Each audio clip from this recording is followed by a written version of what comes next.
हर हर महादेव, जय भोलेनाथ।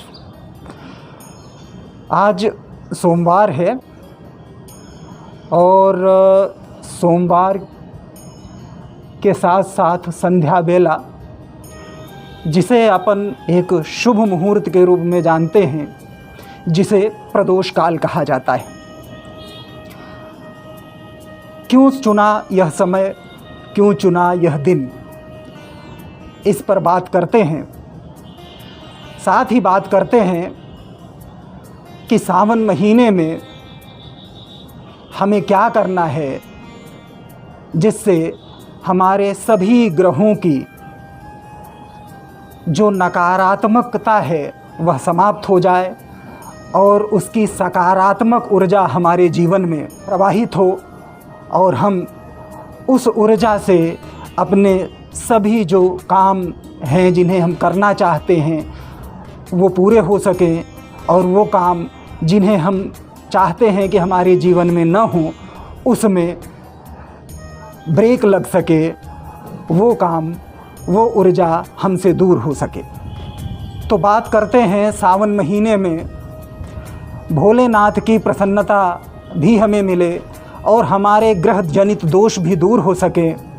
साथ ही जो हमारे सकारात्मक ग्रह हैं उनकी ऊर्जा भरपूर तरीके से हमें मिल सके, हमारे वो काम जिन्हें हम करना चाहते हैं वो बखूबी हो सके और जीवन के जो अवरोध हैं, जो नकारात्मकता है वह दूर भी हो सके।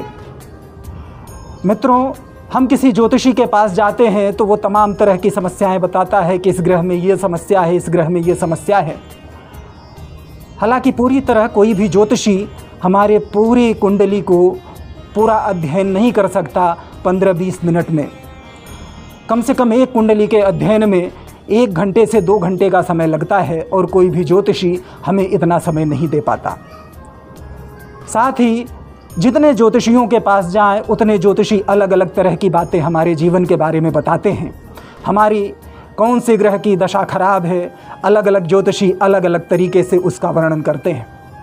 अंततः हमें समझ में नहीं आता कि हम क्या करें।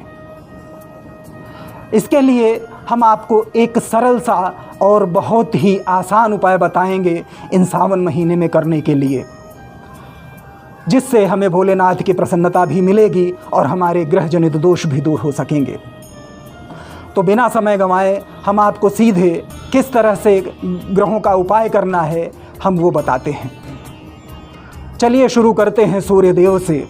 सूर्यदेव को हमें अपने जीवन में ठीक करने के लिए हमें भोलेनाथ की पंचोपचार पूजा सर्वप्रथम कर लेनी चाहिए। पंचोपचार पूजा आप सभी जानते हैं, धूप, दीप, नैवेद्य, गंध और पुष्प।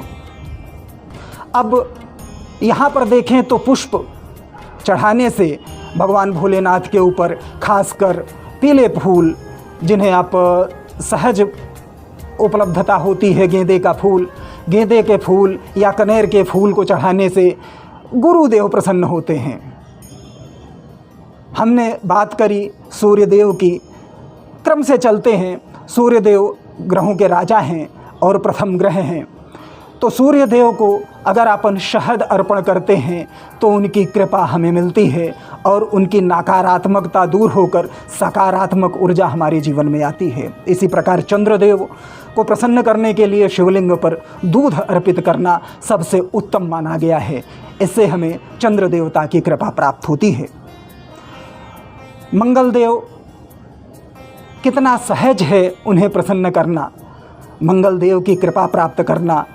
आपको पता भी नहीं चलेगा कि भगवान भोलेनाथ के समक्ष दीप जला देने से ही भोलेनाथ भी प्रसन्न और मंगल देवता भी प्रसन्न। इसी प्रकार बुधदेव, जो अगर बिगड़ जाए तो हमारी एक जो इंटेलेक्चुअलिटी है वो ख़राब हो जाती है, हमारी बुद्धि नष्ट हो जाती है। जिस प्रकार मंगल देवता के खराब होने से हमारा पराक्रम समाप्त हो जाता है, उसी प्रकार बुधदेव से हमारी बुद्धि नष्ट हो जाती है, बुधदेव के खराब होने से। लेकिन भोलेनाथ के ऊपर अगर हम शमी का पत्र या बेल पत्र चढ़ाते हैं जो भोलेनाथ को अति प्रिय है, उससे हमें बुद्ध देवता की भी कृपा मिलती है।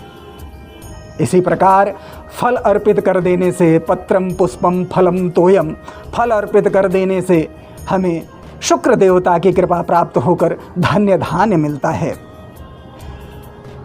शनिदेव जिनके ऊपर शनि की 7.5 चल रही हो, या जिनकी महादशा चल रही हो, या जिनके ऊपर शनिदेव विपरीत प्रभाव दे रहे हों, उनके लिए सबसे सुगम उपाय है भगवान भोलेनाथ के सम्मुख धूप अर्पित करना, धूप जला देना।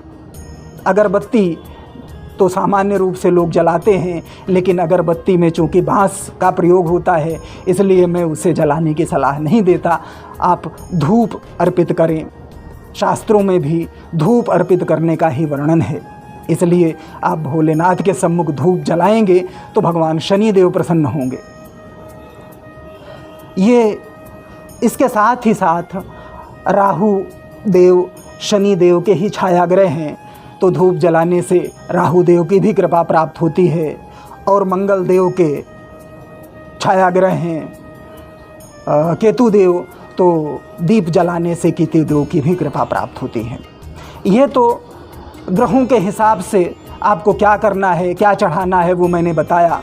अब चलिए एक महा उपाय बताते हैं, जिससे कि सभी ग्रहों की नकारात्मक शक्तियां समाप्त होंगी और सकारात्मक शक्तियों का हमारे जीवन में उदय होगा। सभी ग्रह हमें शुभ फल ही देंगे। ऐसे एक महा उपाय पर चर्चा करते हैं। भगवान भोलेनाथ पर सरसों के तेल का अभिषेक करना है। कैसे करना है, यह छोटा सा उपाय मैं आपको बताता हूँ। इसे बोलते हैं श्रृंगी। श्रृंगी का अर्थ होता है सींग से बनी हुई चीज़, लेकिन सींग से बनी हुई श्रृंगी हमें प्राप्त करना बड़ा कठिन है, इसलिए हमें यह पीतल की श्रृंगी का उपयोग करना चाहिए। भोलेनाथ की पूजा करने के बाद, पंचोपचार से पूजा करने के उपरांत हमें श्रृंगी से सरसों के तेल का अभिषेक करना है। इससे हमें सभी ग्रहों की नकारात्मकता को दूर करने में सहायता मिलती है और सभी ग्रहों की सकारात्मक ऊर्जा मिलती है। साथियों, उम्मीद है आपको यह छोटा सा जो हमारा वीडियो है पसंद आया होगा, और इसी तरह के और वीडियो प्राप्त करने के लिए हमारे चैनल को यदि आपको सही लगे तो सब्सक्राइब करिएगा, शेयर करिएगा, बेल आइकन को भी दबाइएगा।